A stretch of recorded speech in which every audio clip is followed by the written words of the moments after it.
수요가 있으면 어디든지 가죠. 북한 마약이 뭐 대한민국까지 온다는 소리도 있고 하잖아요. 그런데 마약을 우리 언론에서 보면 마약 북한 사람 그냥 누구나 다 하는 것처럼 이렇게 들릴 수도 있는데 그렇지는 않아요. 그 세계에 있는 사람들은 하죠. 그걸 만들면 그게 돈이 되다 보니까 그런 사람들이 또 법기관하고 몽땅 다 결탁해서 하거든요. 그게 결탁을 하지 않으면 불가능해요, 제조가. 그런 걸 만들면 시간상 문제지 금방 발각되거든요.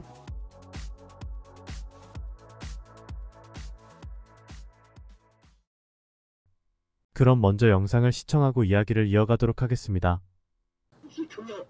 이런 자들을 그냥 둔다면 당과 국가에까지 갈등을 하자고 돌려줄 수 있다는 것을 우리는 똑똑히 새겨둬야 합니다. 이년은 똑똑한 거두지도 없이 여기저기 떠돌아다니면서 마약 밀매 행위를 일삼던 남남구역 승리동 91인당 부양 오희란입니다. 10여 년 전에 남편과 이혼을 하고 이것저것으로 거처지를 옮겨가며 돈벌이에 정신이 빠져 돌아치던 이년은 이미 마약을 사용한 것으로 해서 법적 처벌을 받은 전과자로서 대중하고 새 출발을 할 대신 2020년 5월부터 12월 말까지 평창구역 평창이동 31민간에 사는 이 강민을 비롯한 여러 사람에게 16차에 걸쳐 마약을 밀매하는 동기 행위를 감행했습니다. 남이야 정신적 불구자가 되든 말든 돈벌이만 하면 된다는 극단한 개인이기주의가 골수에 사무친 이런 동기자들 때문에 시안에서 마약 사령민 밀매 행위가 근절되지 못하고 있으며 소도의 정치적 안정에 엄중한 조의를 주고 있습니다. 일부 청년들과 학생들 속에서 썩어빠진 외대 로금 녹화물을 비롯한 돌순 출판 선전물을 시청 유포시키는 행위들이 계속 나타나고 있는 것도 문제입니다. 얼마 전 중구역에서 진행된 공개 투쟁에서는 외래 텔레비전국을 비롯한 돌순 출판 선전물을 시청 유포시킨 대성구역 미산동 4인민당 노직자 원위성과 사동구역 성신기술 고급중학교 여러 명의 학생들을 법적으로 엄하게 처벌했습니다. 사회주의 강국 건설 개전에서 청춘의 피와 땀을 바쳐야 할 20대의 청년인 원위성이 무직 건달로 허송시보라는 것도 용납할 수 없는 일인데 적들이 퍼뜨리는 반동적인 녹화물을 시청 유포시키면서 적들을 도와주는 기조충을 했으니 이 얼마나 인중합니까? 교육자인 원희성의 어머니에게 묻건데 그래 자기 딸 자식 하나 바로 교양하지 못해서 범죄의 고령통에 굴러떨어지게 한 자신이 맡은 학생들에 대한 교육교양을 뺐으면 얼마나 잘했겠습니까? 당의 품속에서 행복만을 알고 자라는 학생들이 사회주의 강국 건설의 믿음직한 여건으로 자라나야 할 새 세대들이 범죄자가 돼서 법적 투쟁 문제에 오른 것은 참으로 가슴 아픈 일이 아닐 수 없습니다. 나오는 학생들이 우리를 녹여보려고 적들이 만들어 들여보는 돌순출판 선전물을 꺼리낌없이 보게 된 데는 본인들이 사상정신적으로 똘똘한 데도 있지만 부모들과 학교 당도직과 청년동맹 조직 일꾼들과 담임교원들에게 더 큰 책임이 있습니다. 자녀교양, 고대교양의 직접적 담당자라는 책임감을 항상 자각하고 가정에서는 가정대로, 학교에서는 학교대로 교양사업을 귀에 못이 박히도록 하고 자녀들과 학생들에 대한 장학 통제를 강화했더라면 이런 운중한 효과가 있어 좋겠습니까? 그럼 성현 씨는 북한에 있었을 때 이런 교육 영상이나 사례들을 본 적이 있나요? 이거는 비디오가 아니었고 mp3로 해서 라디오처럼 녹음 강연 자료를 제가 들었던 적이 있는데 그때 북한에서 반체제 움직임을 하는 거를 다 적발해서 제거해버렸다 이런 내용을 들었던 적이 있죠. 그 사람들이 어떤 조직을 만들어 가지고 체제를 전복하려는 그런 생각을 하고 있는 걸 다 잡아서 없애버렸다 하는 내용이었어요. 그런 강연을 들었을 때 어떤 생각이 들었어요? 뭐 각자 다르겠죠. 근데 제 생각으로 봤을 때는 아 저렇게 대담한 사람들도 있구나. 지금 코너로 몰리다 보니까 북한에서 통제를 함에도 불구하고 저항을 하는 사람들이 생겨나고 있구나. 다른 분은 어떻게 보셨습니까? 제가 있을 때 북한 내부에서 반간첩 활동하는 사람들이 많다라고 하면서 뭔가 그 실질적인 모습들을 찍은 동영상을 뉴스로 내보내면서 장갑 끼고 소형 카메라를 숨기고 뭔가 동상 주변을 촬영하고 그리고 뭔가 동상을 까부시게 하는 걸 꾸몄다라는 그런 영상들을 본 적이 있거든요. 제가 실질적으로 그런 모습을 보면서 그때 당시 들었던 생각은 정말 어디 저런 놈들이 다 있냐. 아따 이런 멍청한 끝판왕이네요. 정말 북한 내부에서는 충성심에 쩔어서 살았던 몸인지라 저런 놈들 당장 가서 죽이고 싶다라는 생각을 하면서 살았던 것 같습니다. 그러면 지금 현재 대한민국에 와서 다시 그 분들을 돌아보면 어떤 생각이 들어요?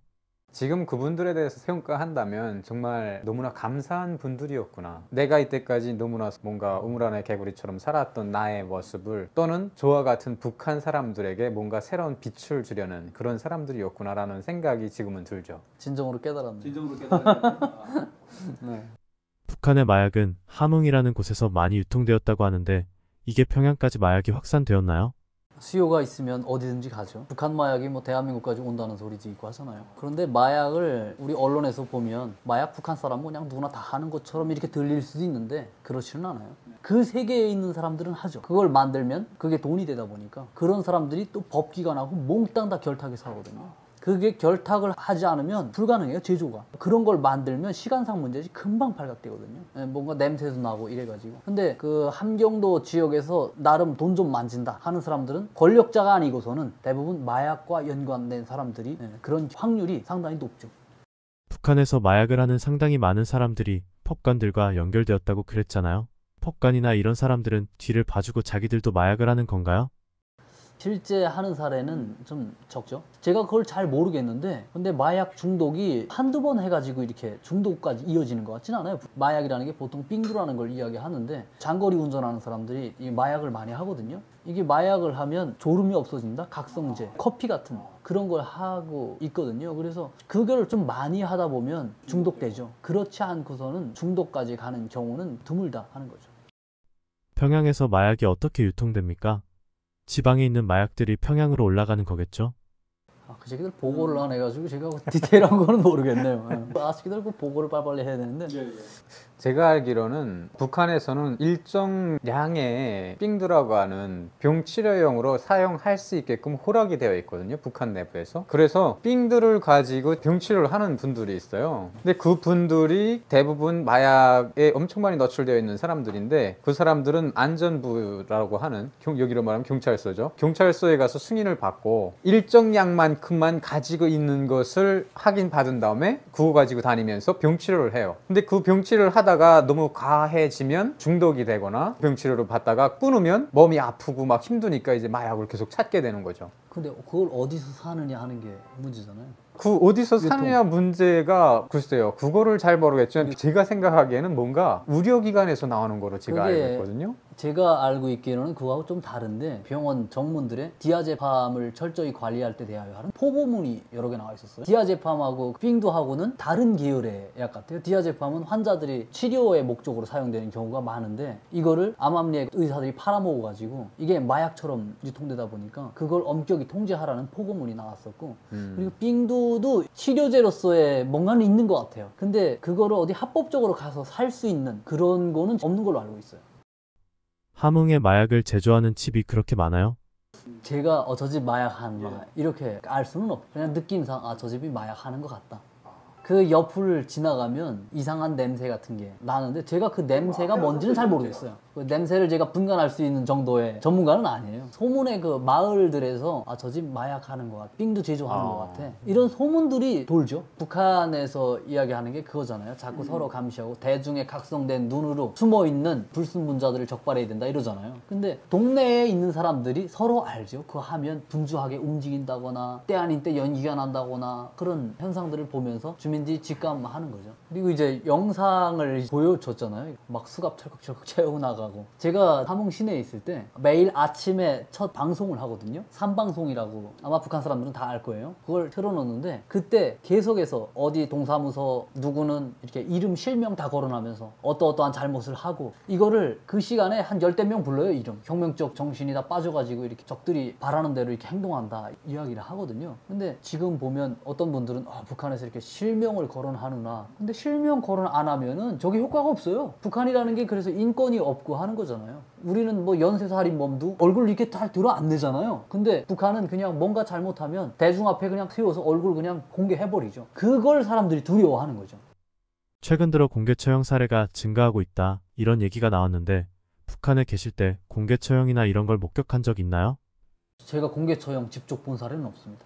함흥에서 가장 큰 범죄는 무엇입니까? 함흥 특성상 마약이 유명한 걸로 되어 있고요. 그리고 그 어디서나 뭐 일어나고 있는 범죄가 다 일어나죠. 일단 일을 해도 돈을 안 주니까 그런 범죄가 일어나지 않게끔 환경을 만들어줘야 되는데 이걸 오직 통제만 하려고 하거든요. 그 사람들이 더는 참지 못하고 살고자 뭐 활동을 하면 이게 다 법에 어긋나는 행동들이거든요. 남성들 같은 경우에 월급을 주지 않아도 무조건 직장에 출근한다거나 이게 돼야 되는데 출근을 안 하면 이것도 역시 범죄고요. 그래서 일방적인 통제만 한다 하는 거죠. 지방에서도 이렇게 대중이 보는 앞에서 수갑을 채우고 하는 일들이 자주 일어납니까? 이게 사람 밀도가 많은 데서 건도 많이 일어나죠. 시골도 여전히 이런 일은 벌어지는데 사람이 워낙 작게 살다 보니까 누구나 알 수 있을 정도로 소문나고 그러진 않는 거죠.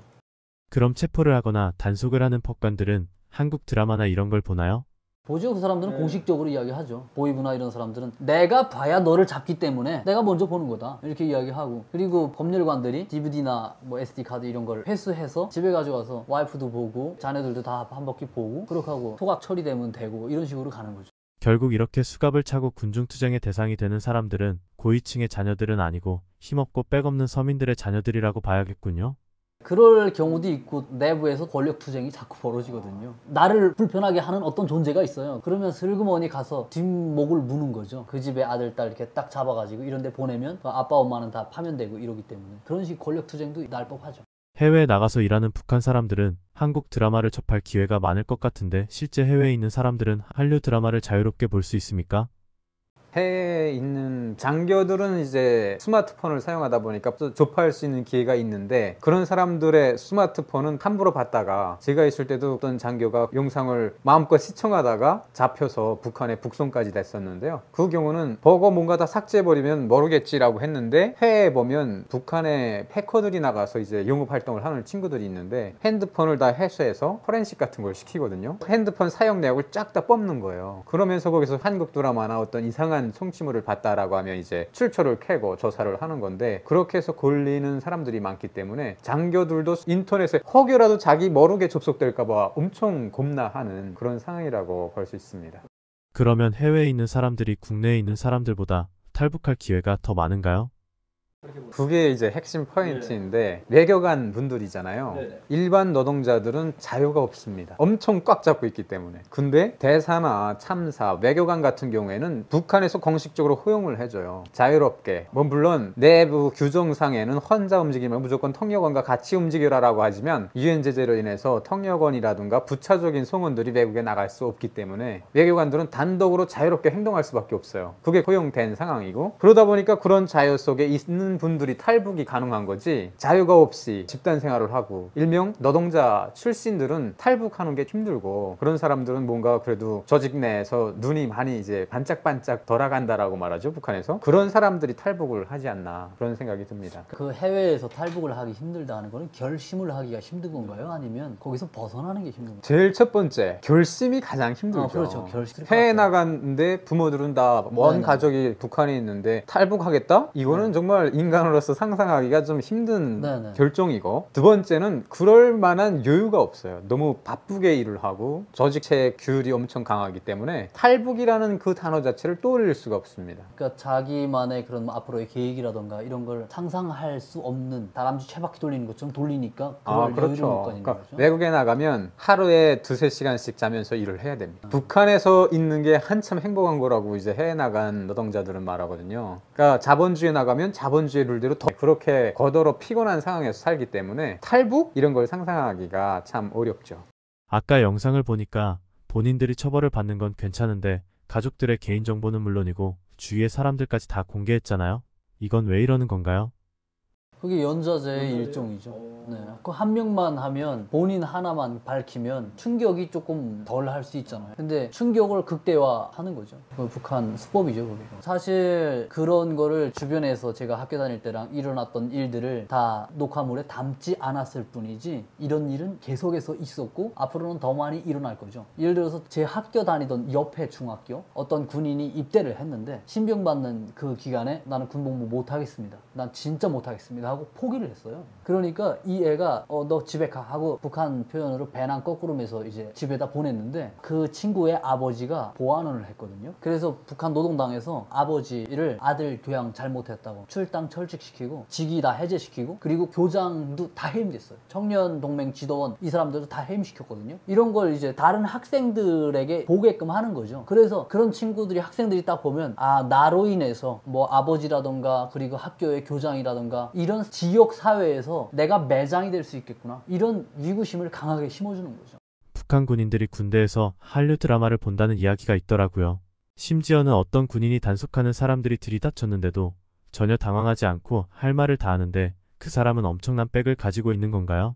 반항할 수 있는 영역에 따라서 그게 달라요. 예를 들어서 친구하고 이야기하는데 아, 이 노동당 진짜 이렇게 하는 게 맞아? 이런 말을 하다가 보안원한테 들켰을 때는 이거는 일절 대꾸를 못 할 수 있어요. 근데 예를 들어서 먹고 살기 위해서 그냥 투쟁을 하다가 잡혔는데 누가 왔잖아요. 그러면 얼마든지 해줘요. 그 사람들이 지역사회 법관들 이 사람들이 어떻게 살아간다는 걸 본인들도 알거든요. 얘네도 비리를 저질러서 살아가는 인물들이라는 걸 너무 잘 알고 있기 때문에 결코 나만 잘못했냐? 너도 그렇게 살아가지 않냐? 넌 월급이 얼마냐 너는? 이렇게 대들 수 있는 거잖아요. 너는 어떻게 살아가길래 이렇게 얼굴에 기름이 바질바질하고 옷을 이렇게 깨끗한 걸 입고 다닐 수 있냐? 이렇게 반문을 할 수가 있는 거예요. 그러면 그 사람들이 아무리 당적 원칙에 대해서 떠든다고 할지라도 거기에서 북한이야말로 털어서 먼지 안 나는 사람이 없거든요.